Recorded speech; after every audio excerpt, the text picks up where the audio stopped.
Hopefully the picture's good. Hello. We'll start in just a minute.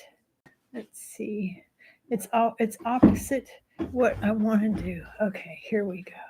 I think that's good. Very nice background. Thank you. We'll start in just a minute. Okay. Very nice lighting.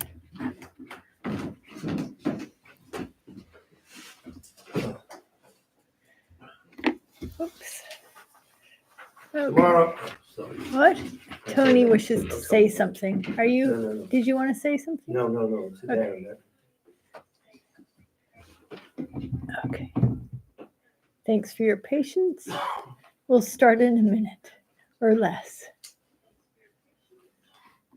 Here we go. Hello, everyone, and welcome to the Tibet Center, Kunchub Tardu Ling, a Buddhist meditation and study center located in New York City in northern New Jersey, under the direction of His Eminence Kabje Ling Rinpoche, also under the direction of Rato Kensor Lumdup Rinpoche, or Geshe Nikki Vreeland. This is our twice-weekly presentation of the Buddha Dharma. Specifically, this is a talk series entitled DHARAMSALA, Through the Eyes of a Western Nun.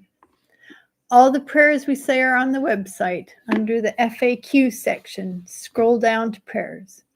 And if there's a problem with the sound or anything else, please let Darren or Tony know. And if there's anyone you wish us to pray for at the end, please put their names in the chat box. So now we'll go to prayers. The prayer for the spreading of the teachings throughout the length and breadth of the West.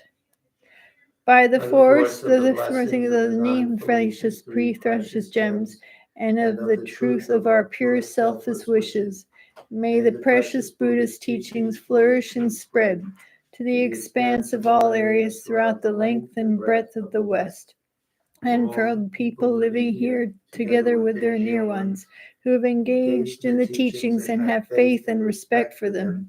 May all conditions adverse to their practice of the pure Dharma be dispelled, and an excellent collection of favorable conditions increase like the waxing moon. And especially for those who work on methods to accomplish the flourishing and spreading of the victorious one's teachings, which are a source of happiness. May they never be oppressed by masses of interference and adverse conditions. And may this spontaneously happen just as we have hoped and wished. And now for the Heart Sutra. Thus have I heard once.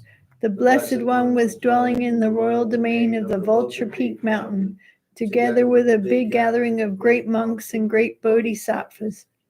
At that time, the Blessed One entered the Samadhi, which is called profound illumination. And at the same time, noble Avalokiteshvara, the Bodhisattva Mahasattva, looking at the profound practice of transcendent knowledge, saw the five skandhas in their natural emptiness.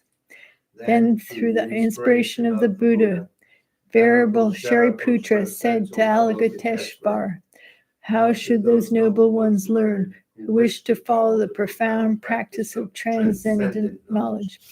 And Avalokiteshvara answered, Venerable Shariputra, whoever wishes to follow the profound practice of transcendent knowledge should look at it like this, seeing the five skandhas in their natural emptiness. Form is empty. Emptiness itself is form. Emptiness is not separate from form. Form is separate from emptiness. In the same way, feeling, discriminating awareness, compositional factors, and consciousness are empty. Thus, all the dharmas are empty and have no characteristics. They are unborn and unceasing. They are not impure or pure. They neither decrease nor increase. Therefore, since there is emptiness, there is no form, no feeling, no discriminating awareness, no compositional factors, no consciousness, no eye, no ear, no nose, no tongue, no body, no mind, no appearance, no sound, no smell, no taste, no sensation, no objects of mind, no quality of sight, no quality of hearing, no quality of smelling, no quality of tasting, no quality of sensing, no quality of thought, no quality of mind consciousness. There are no nidandas from ignorance to old age and death, nor their wearing out. There is no suffering, no cause of suffering, no ending of suffering, and no path, no wisdom, no attainment, no non-attainment. Since there is no attainment, the bodhisattvas abide by means of transcendent knowledge. And since there is no obscurity of mind, they have no fear. They transcend sorrow. All the Buddhas who dwell in the past, present, and future by means of transcendent knowledge, fully and clearly awaken to unsurpassed true, complete enlightenment. Therefore, the mantra of transcendent knowledge, the mantra of deep insight, the unsurpassed mantra, the unequaled mantra, a mantra which calms all suffering, should be known as truth. There is no deception. In transcendent knowledge, the mantras proclaimed, Tai Tam Om Gate Gate Para Sam Gate Bodhi Soha. Oh, Shariputra, this is how Bodhisattva, Mahasattva should learn profound transcendent knowledge. Then the Blessed One arose from that samadhi and praised the Bodhisattva, Mahasattva, Avalokiteshvara, saying, Good, good, O son of noble family.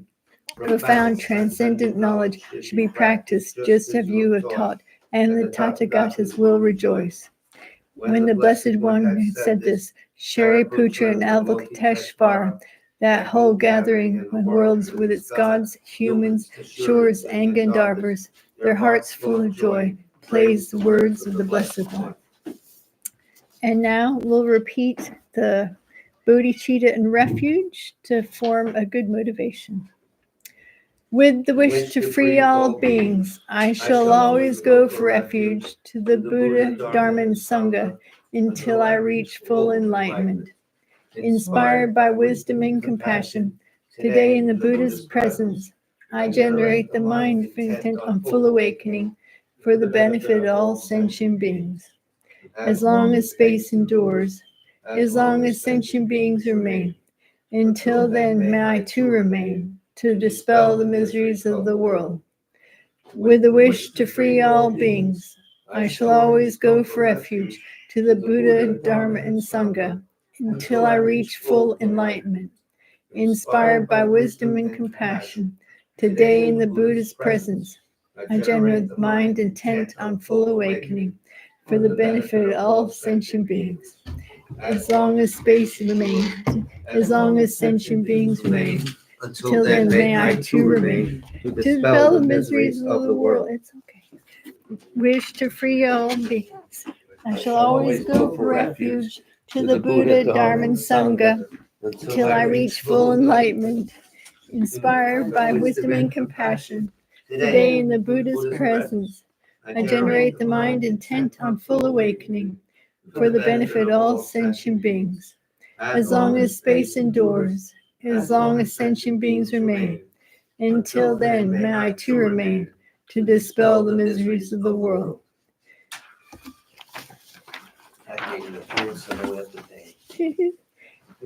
Thank you everyone for joining. And happy Valentine's Day to everyone. I thought we would take a few minutes and celebrate this day with some love poems from the 6th Dalai Lama, Tanyang Gyatso.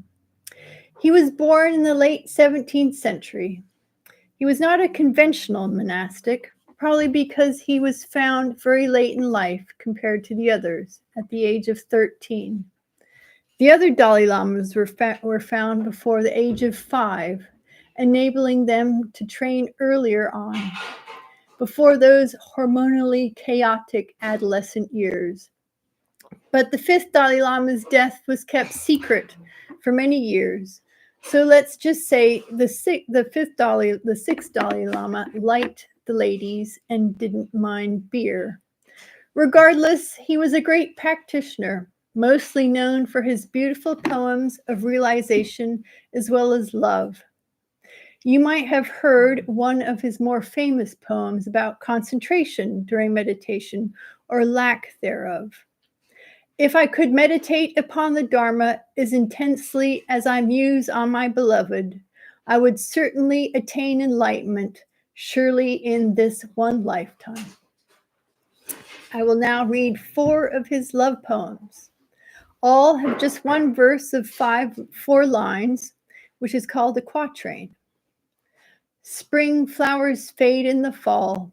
It is not for the turquoise bees to mourn. I and my sweetheart are fated to part. It is not for us to cry. Over the eastern hills rise the smiling face of the moon. In my mind forms the smiling face of my beloved. I sought my love at dusk. Snow had fallen at dawn. Why bother with secrets, footprints in the snow? Drops of rain wash away the love songs written in black and white, but love through unwritten remains long after in the heart. So happy Valentine's Day to you all. And before we begin, I have a quick favor. We need to get our YouTube subscriber numbers up. So if you haven't subscribed, please do so. And also spread the words to others to do so. We only have 217 subscribers on YouTube compared to 2,000 on Facebook. So some people are missing. Thanks, and we will now go back to our previously scheduled program. Just a quick note from last time. Just a quick summary from last time. I was getting over my fear of monkeys. I had just seen Lama Zopa feeding some at the local Dharma center in Dharamsala while reciting mantras. And I was discussing why Buddhists such as Tony and Chungla Rinpoche recite prayers and mantras for animals. Tony does it for Buddy, and Rinpoche did it for Jack Benny, and I'm sure other animals and insects also. It is done to bless them in this life, but it also helps them in their next lives, to help create imprints in their continuum so they will study the Dharma in their next lives. The topics of karma and past and future lives are related, interconnected. When I first started learning about Buddhism, I didn't really believe in any of them, as I had not been exposed to them while I was growing up. Luckily, I wasn't living under a rock, so I had heard of them, but was not very accustomed to any of them. They were just foreign to me. Before that time, I had just looked towards science for answers. It's funny to think that we've had countless lives and will have countless more, and that we have always existed in one form or another. But hey, wait, what about the Big Bang? Doesn't that put the kibosh on the whole countless lives aspect? It implies that the Big Bang was not the start of it all. So I checked if that was the case. It didn't take long to find out that scientists can't completely prove that the Big Bang was the start of it all. Interestingly enough, scientists are still debating this. So the idea is up for grabs. It's not like we were all at a picnic in some other universe before the Big Bang, but who's to say? Hey, Tony, can you please pass me that black hole sandwich? I'm sure glad we'd choose such a nice day for our second eon picnic. It's believed that our consciousness is what travels to the next life. The type of form that our consciousness enters, as well as its conditions, is not randomly selected, but based on the law of karma, or the laws of cause and effect. Last year, I mentioned how Plato in the 4th century came up with the universal law of cause and effect, which is all causes have effects. In other words, all physical things create results, or all physical things come for causes. Kind of like a chicken and the egg kind of thing. I am sure you guys are tired of hearing about the example of seed and sprout, especially as you are studying emptiness and dependent origination. If I had a rupee for every time I heard the seed and sprout example in my classes, I would be taking a taxi down from McLeod Ganj instead of a tuk-tuk. You see, tuk-tuks are 50 rupees cheaper than taxis. Anyway, back to the famous example of the seed and the sprout. It's the perfect example of cause and effect. If you plant a seed under the right conditions, a sprout will grow. The seed being the cause and the sprout the effect. Some scientists and philosophers didn't want to call this a law because there's no guarantee the same result will happen each time.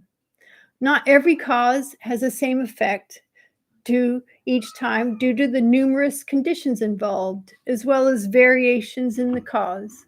First, no two seeds are identical. One seed might produce a sprout with 1 leaf and another with 10. And just because you plant a seed doesn't mean the sprout will grow, as it needs the right soil, water, and sunlight. None of these conditions can ever be exactly the same. However, regardless on the conditions, there will always be an effect.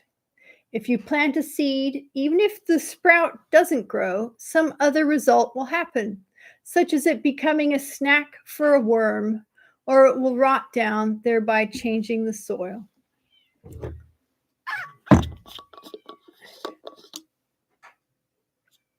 Buddhists hold this law to be true, but also recognize a separate law which applies to sentient beings, beings with the mind, a consciousness, beings that form a motive in doing an action of body, speech, and mind. This is called the karmic law of cause and effect. As the meaning of karma in Sanskrit is action, this is the action of body, speech, and mind. And the law is every action has an effect or a result of some type. This law follows the same rules as the universal law, except the universal law applies to how properties of physical things are affected by causes. And the karmic law applies to how the circumstances and situations of sentient beings are affected by their motives and previous actions. Karma can be compared to a system that automatically tallies up past good actions represented by positive and bad actions represented by negative into overall sum. Depending on its value, appropriate outcomes mysteriously arise. Mysteriously, because no one except for the Buddhas know exactly what the effect will be, how it will evolve, or when. Of course, some karma is less mysterious. If you walk into a barber shop, you will come out with less hair. So how do you like my New Year's hairdo? I still like the idea of karma, even out the focus on past and future lives. It's easy to appreciate the outcome or objective behind it. Karma discourages us from harmful behavior and inspires us to accomplish and cultivate positive and beneficial behaviors, actions, and attitudes. This theme isn't just a Buddhist perspective, it also appears in the Bible with you reap what you sow, and also in the Quran's Allah law about the recompense fitting the nature of the act. But if karma is just focused on this life, it doesn't answer the question why bad things happen to good people, or how good things happen to bad people. I think we all know of some examples of both of these, so I won't bore you with mine. On the other hand, the idea of previous lives resolves this issue. The karmic law of cause and effect spans all our lifetimes. Whatever was done in the past lives affects what happens in our current life, which then affects our next lives. If karma then becomes a rolling total over our previous lives, then these exceptions can be explained, but probably not with a moving average. Maybe the good person did something horrible in the past. Maybe the bad person did something nice for someone in a distant life. Although the exact effects of karma are not known, the results are always concordant with the cause. Put another way, it is similar outcome to the deed done will happen. For example, if you steal in one lifetime, in another, someone will steal from you, or you won't have many resources. If you are very generous in a previous life, you will be rich and have many resources in the future. With this, we can make a more educated guess about Frano Selak's previous life. This gentleman from Croatia has been labeled the luckiest person in the world. He survived 7 incredible brushes with death and then won an enormous lottery jackpot. So maybe Frano Selak was a generous firefighter in a past life. Sometimes I wonder who I was in a previous life. I doubt I was a pigeon, as I'm scared of heights.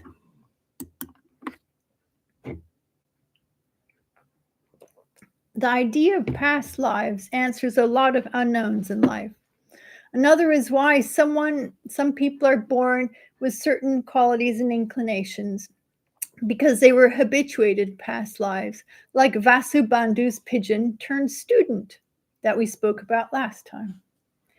It is a good explanation for people's predispositions, such as why twins have different personalities. And as a Tibet Center member, Richard Wilson, kindly mentioned to me, it also answers how Mozart was able to do what he did. He must have been a musician in a past life. Otherwise, how could he play songs on a harpsichord at the age of 3, compose his own music at the age of 4, and write his first symphony at the age of 8? I also gained some conviction regarding past lives when reading and hearing about accounts of people, mostly children, remembering their past lives and be able to accurately describe places, things there, and previous personal events. One of the most famous ones is from the 1940s. There was a 4-year-old girl born in India that kept insisting she knew who her husband was in her last life. The details were so astounding, as she even remembered his name, looks, and profession, even the secret hiding place of their savings, all of which were investigated and confirmed due to the worldwide attention and interest this story got, even from Mahatma Gandhi. There are many other close to spooky accounts that have appeared worldwide in reputable scientific journals written by academics. The problem is, if you're bent on being skeptical about something, as I was, none of that matters. It's not that being skeptical is good or bad. If you're not brought up with some ideas, they might not feel comfortable. This is only natural. I mentioned my discomfort to a teacher, my discomfort for past and future lives, and to my surprise and relief, they said that was fine, not to force the idea. Buddhism's goal is to make everyone feel more free and less restricted. Nothing should be forced. They suggested if I didn't feel comfortable with a topic, quietly put it to one side. Don't make a big deal about not believing in something. I don't like I don't believe in past lives, and I never will, so there. This just binds our future. Sorry. Writing off anything encourages closed-mindedness, and the world doesn't need more of that. Thank you very much. Plus, who knows, later in life I might have come back to it with a different attitude. This is the actual goal. Give the new idea a chance and space to grow, like our little sprout. Sometimes overall faith in Buddhism will fill in the cracks of hesitation towards some ideas and concepts. By not focusing on something I didn't have faith in, but instead focusing on other aspects that I did have strong faith in, such as compassion and emptiness, I then thought about past and future lives much later, and lo and behold, my faith had grown automatically. It also helped that I kept an open mind about these things. Then, just recently, the library where I go to school, the Library of Tibetan Works and Archives, had a talk about past and future lives, and I felt like I was ready to give the subject another go. It was given by a specialist in the subject, Jim Tucker, a professor of psychiatry and neurobehavioral sciences at the University of Virginia. Just a note, the University of Virginia is also where the highly esteemed Jeffrey Hopkins was a professor. Jim Tucker is carrying on in the footsteps of his predecessor, Ian Stevenson, who researched and documented about 3,000 cases of children with past life memories. As some memories were hard to verify, he just included 20 solid cases in his book, the 20 cases suggestive of reincarnation. That was the name of his book. Jim Tucker's book, Life Before Life, included other documented cases, much of which were from unusual deaths. The best known case was from James Leiniger, who, as a boy, seemed to remember the life of a World War II pilot who was shot down in Iwo Jima. He was able to remember the name of the aircraft carrier who was on, the type of plane he flew, and the name of one of his pilot friends. As a child, he often would cry out, "Plane caught fire, little man can't get out," which is what spurred his parents to look into past and future lives. There were some cases where present behaviors were linked to past lives, including phobias towards the mode of death, of their death. One little girl hated being in water, so much so that it took 3 adults to hold her down to give her a bath. When she could talk, she described the life of a local girl who had drowned.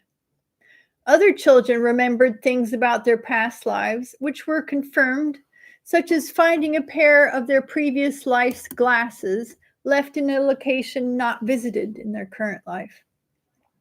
One child recognized their parents from a past life and were able to give details about their life with them. After hearing more stories and letting the concepts bounce around and make a home in my mind, I started to gain conviction. I am not sure I will ever believe in past lives or karma as deeply as someone brought up with these ideas, but this was a huge step in the right direction. Yay! It is wonderful that past and future lives, along with karma, help to answer many questions about our lives and circumstances. But there are many times that it's very hard to embrace karma, to look at it straight in the face and be fine with it. Sometimes it takes guts. We see a lot of suffering in New York and New Jersey, what with the homeless and other things. We also see a lot of suffering through the media.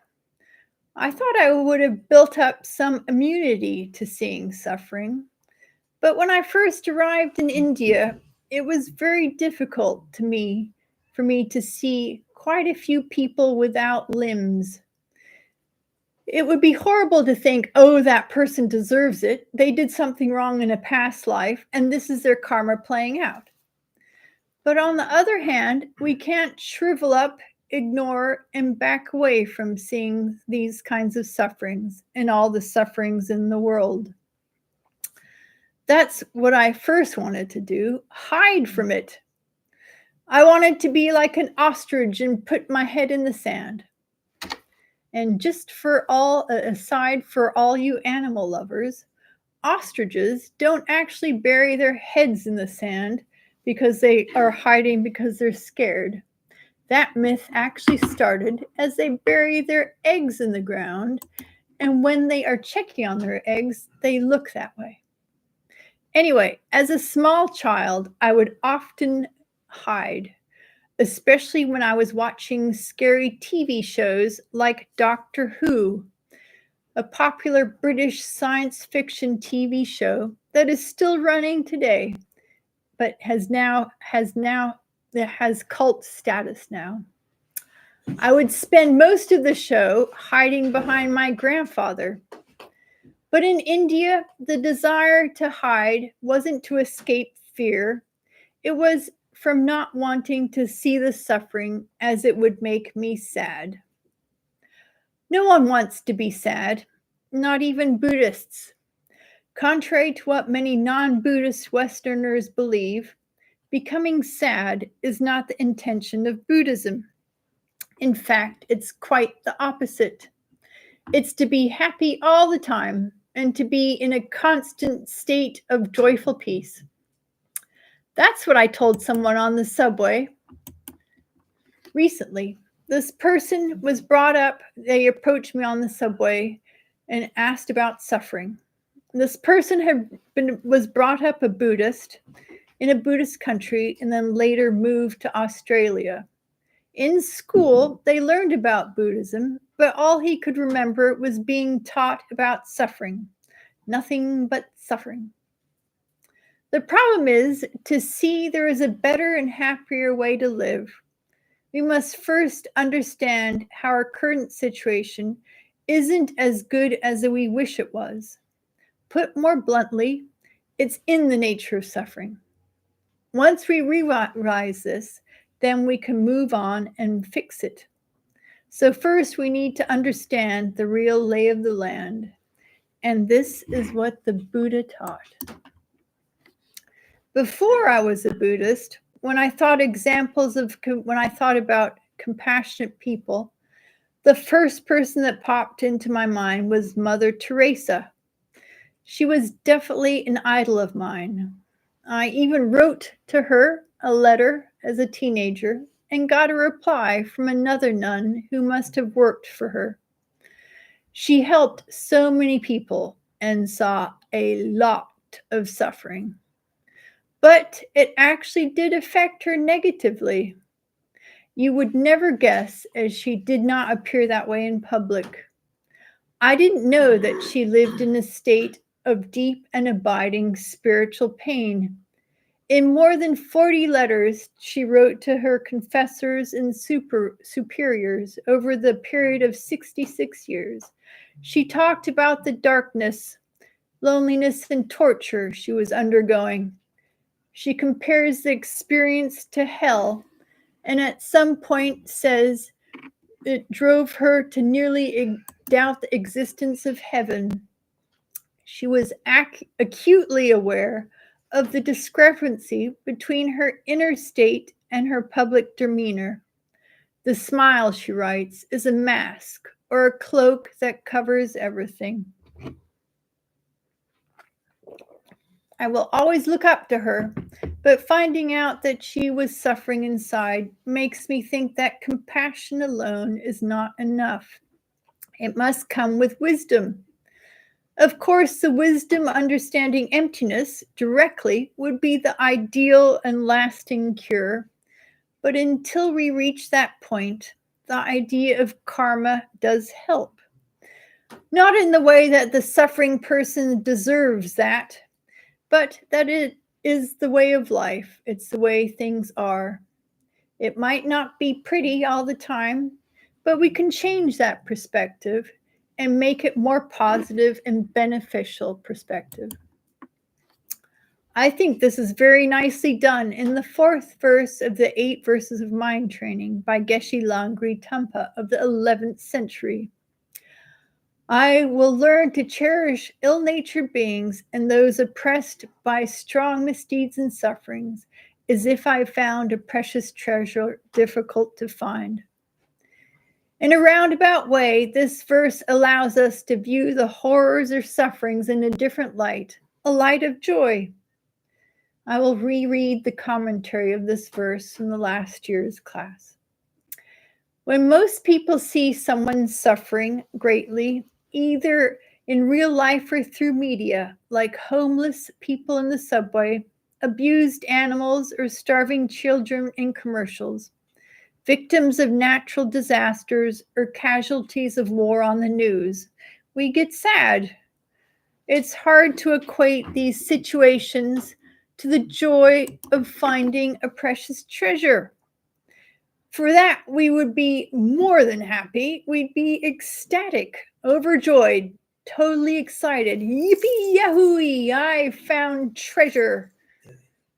Nevertheless, as students following Jason Kappa, who expounded the importance of dependent origination and its implications, such as how cause and effect operate infallibly for all, we should try to understand that even though this situation is sad, it is the fruition of past karma. It is a part of nature, how the world works. Their resultant suffering would be happening even if we hadn't encountered it. As a brave bodhisattva, when we come upon a suffering sentient being, we can bring them onto our path. Use the situation as something positive for them, for ourselves and others, thereby transforming this sad situation, all this suffering, into a treasure. In these situations that bring us sadness, we can do this by cultivating and strengthening our compassion, thinking that even though this being must have done something negative in their past, and that this is their karma ripening. This being is no different than us in wanting happiness and not wanting suffering. Also, not being a Dharma practitioner, they don't know about the dangers of the 3 poisons and other afflictions. Instead, they live their lives through their veil. They don't realize that the afflictions are appendages, as His Holiness the Dalai Lama often mentions. They are not a part of us and something that should and can be removed. We can also think that this being is truly stuck in samsara, as they don't even view samsara as something negative, something they need to escape from. But we do. On the other hand, we are lucky. We have met with the Dharma and we are working to get out of samsara by reducing our self-cherishing attitude and self-grasping mind. We should work to realize that any hesitation we have to help beings is just due to our self-cherishing attitude, which is also an appendage that we're working on removing.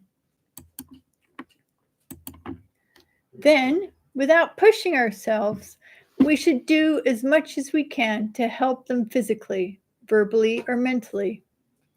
Sometimes, even smiling at someone or saying a kind word can be of great help to someone. There are so many other positive things that can be done, like sending them white light, reciting a mantra, doing tonglen, or praying for them. Afterwards, to strengthen this virtuous action, you should dedicate your virtue to becoming enlightened for the sake of all sentient beings.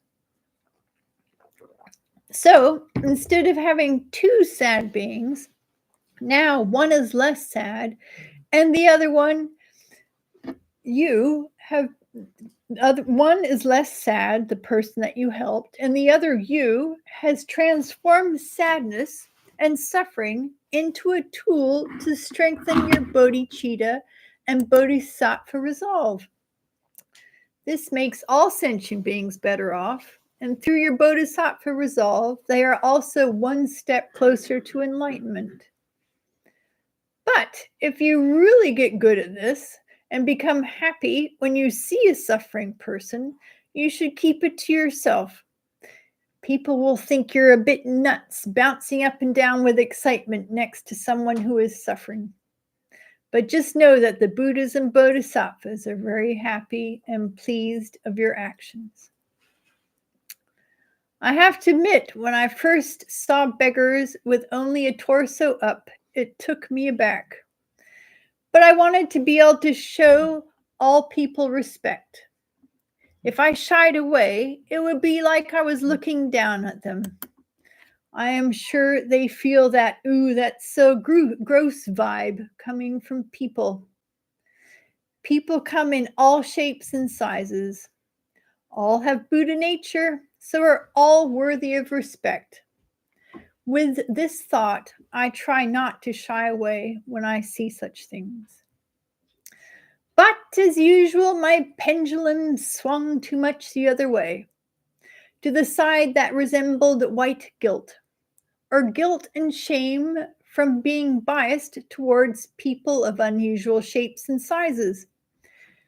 Before I was a Buddhist and I lived in upstate New York, I would see some really obese people. Some could not walk properly and needed wheelchairs. I definitely looked down on them. But now I try to give them respect. They did something virtuous in a past life to be able to get a human rebirth. They must have done many wonderful, virtuous things in the past. This is worthy of respect. The fact that anyone can do anything nice or be decent sometimes amazes me under our current samsaric situation. We are working with impure and contaminated aggregates. How on earth can we expect virtuous deeds to come out of a contaminated ground? It's extremely difficult to do. Afflictions are truly poisons, and we are infected with them. The fact that anything good and virtuous can come out of anyone is simply amazing and worthy of respect. Yay! By studying and relying on the Dharma, we are now working and preparing the ground with equanimity, moistening it with loving kindness, planting the seeds of compassion so that bodhicitta will grow. But before that, before we met the Dharma, and since beginningless time, we have been instinctively preparing the ground with ignorance, moistening it with the goal to have happiness just for ourselves, planted the seeds of self-cherishing, so the three poisons will grow, which naturally turns into all sorts of suffering. I know thinking about suffering is not fun, but to help us develop renunciation, it's good to contemplate the faults and dissatisfactions of cyclic existence. Otherwise, why would we leave? You aren't going to work on escaping samsara if you believe it could be perfect. Instead, you will just make plans to make it perfect. But if you know it is full of unsatisfactoriness or suffering, you will put effort into escaping, which obviously you have, as here you are. So let's rejoice. You're on your way to real everlasting bliss and happiness. So let's hear it for that. Hip, hip, hooray! Hip, hip, hooray! Another type of sentient being that really feels suffering in Dharamsala are stray cats. I feel so sorry for them in India. Not only are there lots of packs of stray dogs everywhere, but also groups of monkeys, referred to as troops of monkeys, They all really like to attack cats. I started leaving food out for a local stray tomcat that had made our apartment building his home, or at least part of his territory. One night I looked out and saw another cat eating, and then another, and another. Word had gotten out. I'm not too sure how that was done. Cats do have a keen sense of smell, much better than ours.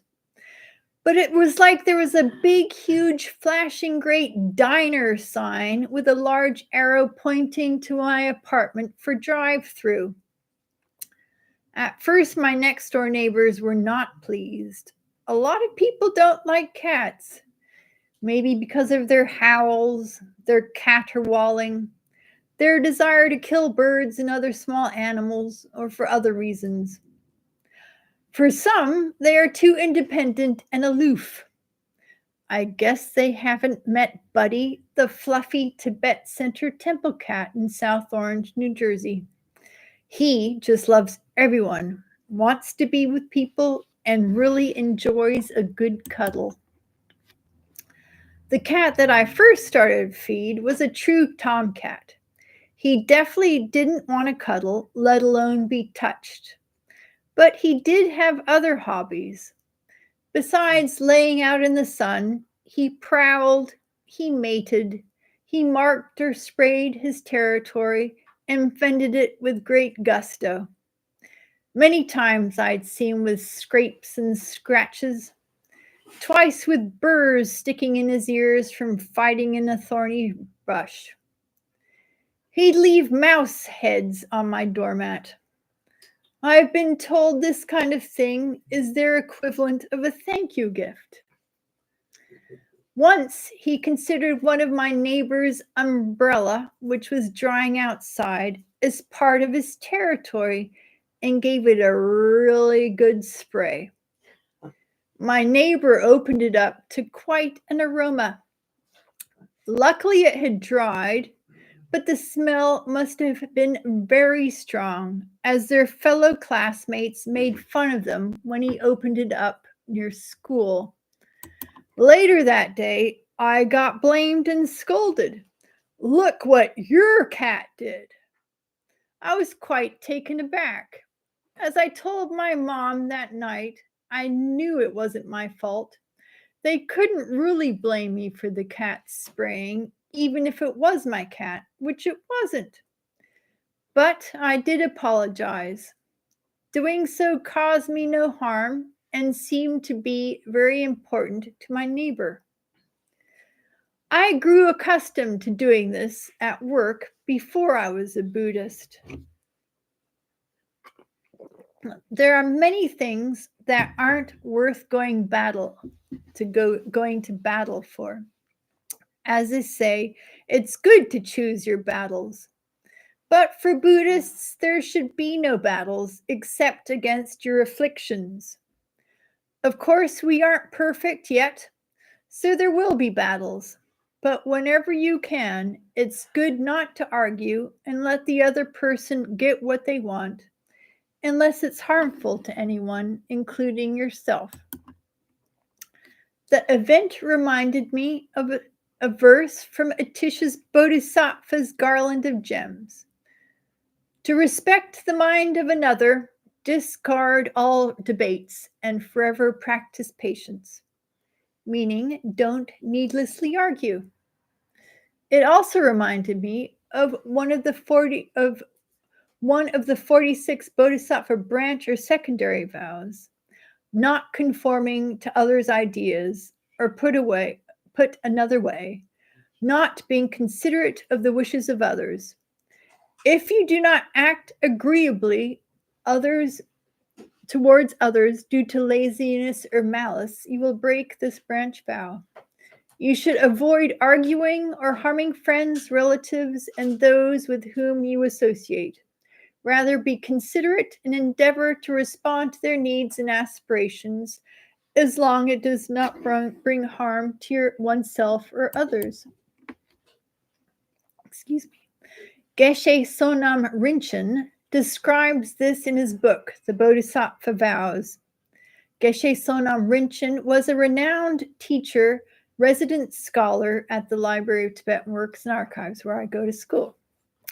He wrote lots of great Dharma books and taught there for many years. A few of the nuns in my current classes were attending school while he was still teaching, and they only had incredible praise for him and his ability to teach. Anyway, what he said about this verse: we must endeavor to relate to others in a manner which conforms to their way of thinking, or should try our best to do what they want. Not doing so because of disturbing emotions or laziness creates the transgression. But one should always do what they want. But one should always do what they want? No. There is no fault if an action would harm them or harm us in any way, since we need our strength to work for other sentient beings. There is also no fault if a particular action would help and satisfy the other person, but upset many others.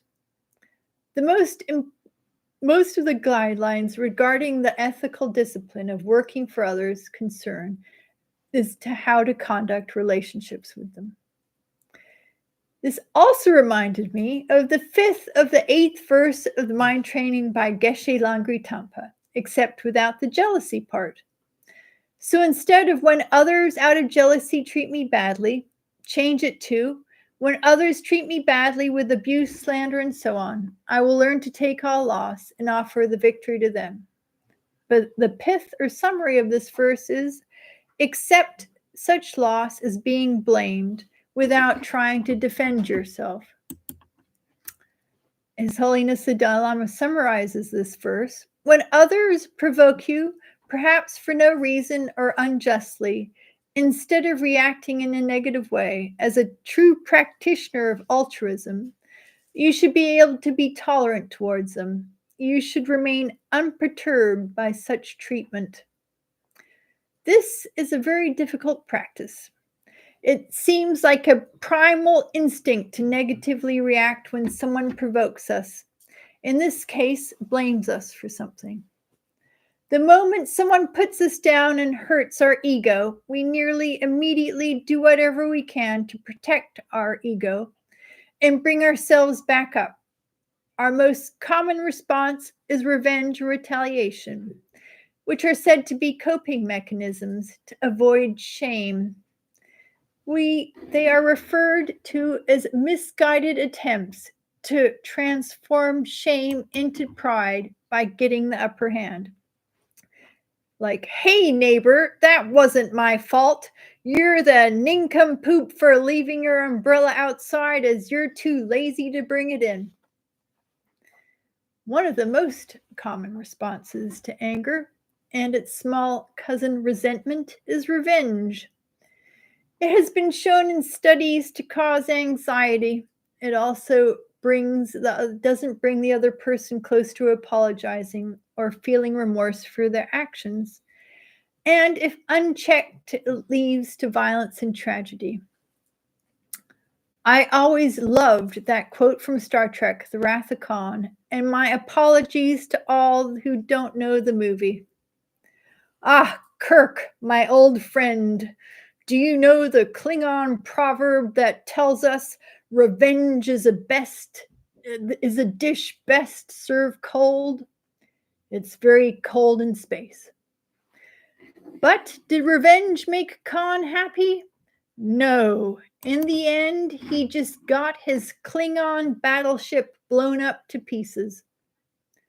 From a Buddhist perspective, anger and revenge destroys vast amounts of merit, displeases the Buddhas, and stops our hope for enlightenment. But there are times that it's hard to stop ourselves from these types of thoughts. Suddenly, I was reminded of a practical joke some previous co-workers played on a colleague. The co-worker that always cracked jokes and made fun of everyone went on vacation. The rest of the fellas put a small salad holding the dressing inside his umbrella and closed it up. We were all so excited the first day it rained when he returned. The thought of salad tumbling out when he went into the street made us smile. Of course, I wasn't going to do anything like that to my neighbor, but the thought made me smile once again. He didn't seem the type that would enjoy a practical joke or a salad, but who knows? I've been wrong many times. So instead of holding the dressing on the umbrella salad, I applied patience as well as mindfulness. This might not be as exciting as the Wrath of Khan, but they cause less bloodshed and no casualties. Patience has been shown to decrease anxiety, depression, and feelings of loneliness. It increases better health, empathy, and kindness. From a Buddhist point of view, patience purifies negative karma and creates vast merit. Plus, it pleases the Buddhas as you're showing kindness to someone they love. Mindfulness in this case meant thinking before I spoke. Oh, actually, I better stop here. My next paragraph's quite large. Okay. Sorry for the quick stop. I don't want to go over, or should I go over? I'll go over a little bit. Okay, so I'll finish. We're not network TV. That's good. So I'll finish this next paragraph. Mindfulness in this case meant thinking before I spoke. I tried to become as Shantideva recommends in these types of situations, being like a piece of wood. It's from the 5th chapter of Guarding Alertness, verse 48. Whenever there is attachment in my mind, and whenever there is a desire to be angry, I should not do anything, nor say anything, but remain like a piece of wood. Being someone who used to blurt out a lot, I related. There were far too many times that acting like a piece of wood would have saved countless arguments and misunderstandings with parents, bosses, coworkers, fellow commuters. For many years, I had definitely not learned the fine art of thinking before you speak. Earlier, I was even worse and had a real need to be honest and express my dissatisfaction with people and things, saying exactly what I thought without holding back any punches. Now, I will think about my disagreement, but will try not verbalize my feelings. I think we will. Okay. The short-term solution is to lessen our upset, lighten our negative reaction, do damage control. One suggestion I heard from a teacher was to view that person that irritated you as mentally ill. You are not going to get upset with someone who can't help acting negatively towards you. Another technique is to think of how unhappy this person must be to be able to be upset with someone and generate compassion for them. As a Dharma practitioner, you are more easily able to handle this situation, and if you keep fighting with them, they might not be able to handle it as well and might take it out on others. So take the high road and don't retaliate. Also remember, it is the afflictions that are responsible for the negative behavior and not the person. So if you're going to get angry at anything, get angry at the afflictions and use that to motivate you to keep working at removing them in yourself. You can also think about how their bitterness is a dependent origination, so it's empty. It is not something they own. They have no choice in the matter.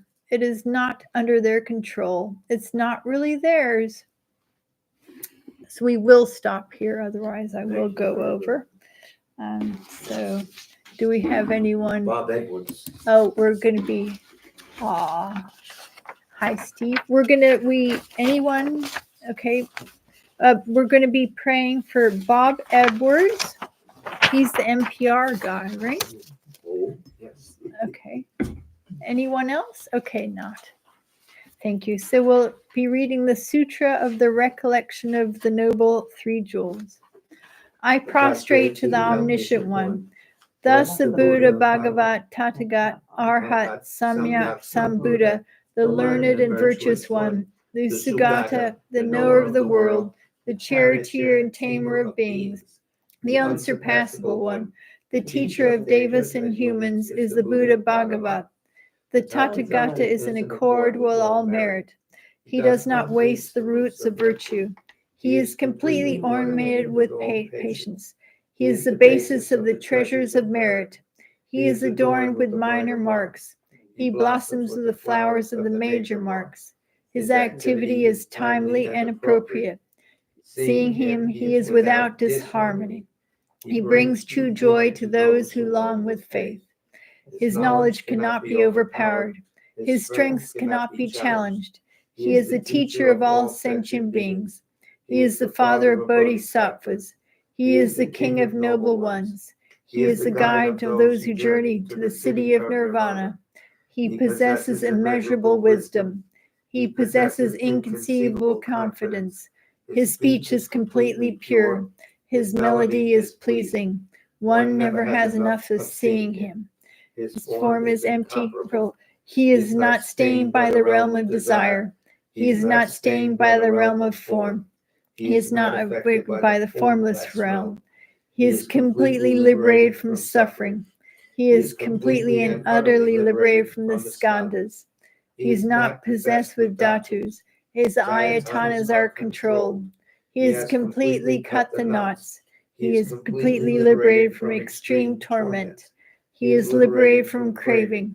He has crossed over the river. He is perfected in all wisdoms. He abides in the wisdom of the Buddha Vahagats, who arise in the past, present, and future. He abides in nirvana. He abides in the ultimate perfection. He dwells on the bhumi where he sees all sentient beings. All these are the perfect virtues of the greatness of the Buddha Bhagavat. The holy Dharma is good in the beginning, good in the middle, and good at the end. Its meaning is excellent. Its words are excellent. It is uncorrupted. It is completely perfect and completely pure. It completely purifies. The Bhagavad teaches the Dharma well. It brings complete vision. It is free from sickness. It is always timely.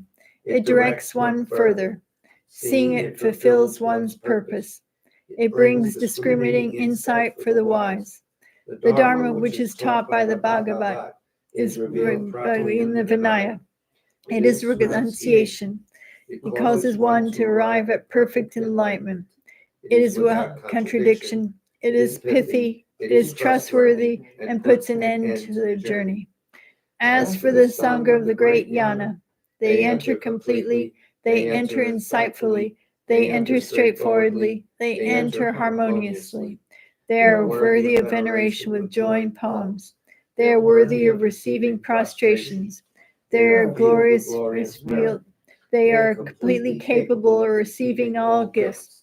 They are an object of generosity.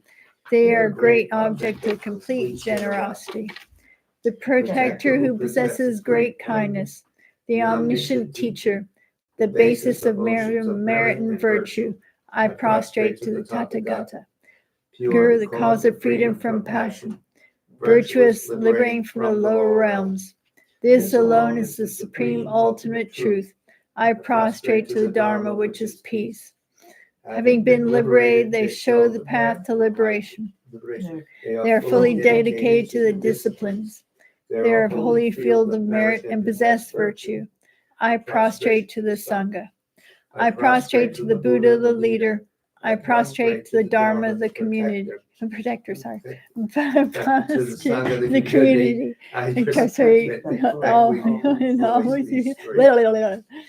The Buddha's virtues are inconceivable. The Dharma's virtues are inconceivable. The Sangha's virtues are inconceivable. Having faith in these inconceivables, therefore the traditions are inconceivable. May they be born in a in a complete renewal realm. Thank you, Jackie. Thank you. Venerable Karuna. Oh, thank you. Venerable And Jackie. thank you, Stephen Burns, for your nice message. And thank you, everyone. And I'll We'll be teach next teaching again on Tuesday in New York City, which will be the final episode of my talk. And then I'm back to India for more knowledge. Yay. Yay. Anyway, sending waves of big love. Well, I can't combine the two. Yeah, do whatever you want. No, there's no rules. Yes. Sending waves of big Whatever. love to all of Send you. some love. Thank you and happy Valentine. Happy Valentine indeed. Baron,